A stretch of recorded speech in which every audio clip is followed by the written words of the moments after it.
Aujourd'hui, il y a beaucoup de mises à jour intéressantes en provenance de la direction de l'Ayman.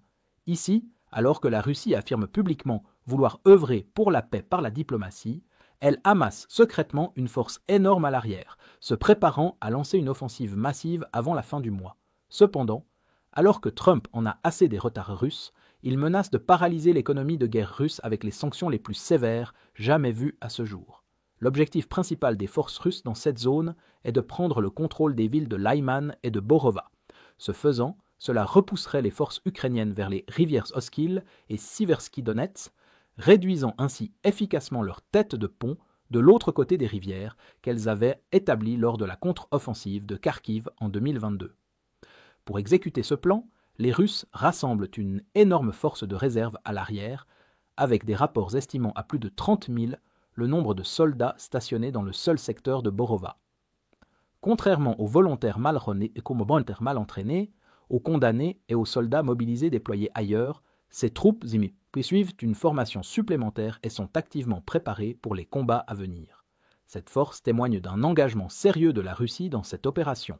Combinée aux unités déjà présentes en première ligne, elle donnerait à la Russie un avantage numérique de 3 contre 1 sur le 3e corps d'armée ukrainien qui défend le secteur.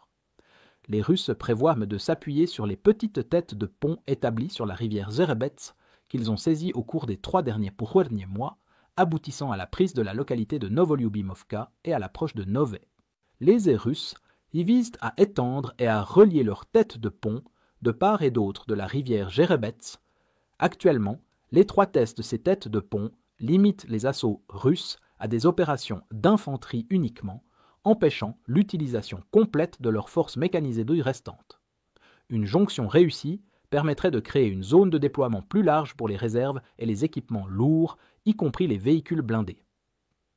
Le déploiement de réserves prêtes au combat dans la tête de pont élargie permettrait aux forces russes de lancer une offensive à grande échelle visant à atteindre la rivière Oskil, coupant ainsi les lignes de communication terrestres ukrainiennes entre Lyman et Borova. Si cette manœuvre réussit, elle piégerait les défenseurs ukrainiens à Borova, les obligeant à dépendre d'un seul pont sur l'Oskil pour leur logistique. Après avoir coupé les lignes de communication terrestres vers Borova, les Russes porteraient leur attention vers le sud en direction de Lyman, ouvrant ainsi une nouvelle voie offensive vers le Donbass.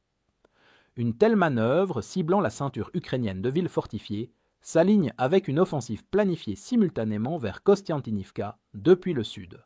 Cela indique que les Russes visent à s'emparer de l'ensemble de l'oblast de Donetsk par un effort militaire massif s'étendant sur 2025 et 2026. Fait notable, tout cela se déroule alors que le Kremlin continue de faire traîner les négociations de paix, ajoutant constamment de nouvelles conditions après la signature des accords et formulant des exigences absurdes telles que l'abandon des ambitions de l'Ukraine envers l'OTAN, l'annexion complète des 5 provinces ukrainiennes revendiquées par la Russie et la démilitarisation totale de l'Ukraine. Alors que la Russie affirme publiquement être prête pour la paix, elle dissimule ses véritables intentions, créant un écran de fumée diplomatique pour renforcer secrètement ses forces en vue d'une offensive à grande échelle. Cependant, elle est consciente que le temps presse, comme en témoigne le déploiement précipité de plus de 30 000 soldats russes sur le front Lyman-Borova pour une offensive de dernière minute. La Russie tente de s'emparer du plus de territoire possible avant d'être contrainte à accepter un accord de cessez-le-feu. Cependant, Trump commence lentement à comprendre la situation et en a de plus en plus assez que la Russie fasse traîner un éventuel règlement de paix, menaçant d'imposer un tarif secondaire de 50% aux pays achetant du pétrole russe. Le Sénat américain est prêt à aller encore plus loin, la majorité étant favorable à des mesures plus sévères, incluant des sanctions secondaires pouvant aller jusqu'à 500% contre tout pays achetant du pétrole russe. Dans l'ensemble, les Russes ont mobilisé une force de réserve massive composée de soldats contractuels expérimentés les préparant à une offensive majeure dans le secteur de Lyman-Borova. Étant donné la récente intensification de l'activité et les rapports faisant état d'un renforcement russe continu en direction de Lyman, il est probable que Moscou lance son offensive avant la fin du mois d'avril. Cependant, avec les États-Unis qui commencent lentement à prendre conscience des manœuvres géopolitiques russes, cela pourrait potentiellement entraîner des sanctions significatives contre la Russie, susceptibles de paralyser son économie de guerre, la menace de tarifs douaniers à 500%, incitant tout pays partenaire à réfléchir à 2 fois avant de commercer du pétrole russe. Si vous êtes contre l'invasion de l'Ukraine et que vous souhaitez soutenir le travail que je fais, pensez à vous abonner à notre site d'actualité indépendant. Vous y trouverez nos analyses stratégiques exclusives, des aperçus complets de tous les fronts et des vidéos d'analyse tactique régulières.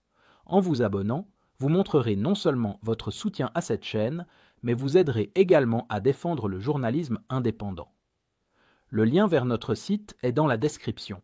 Merci d'avoir regardé ce reportage et je remercie tous ceux qui ont décidé de nous rejoindre.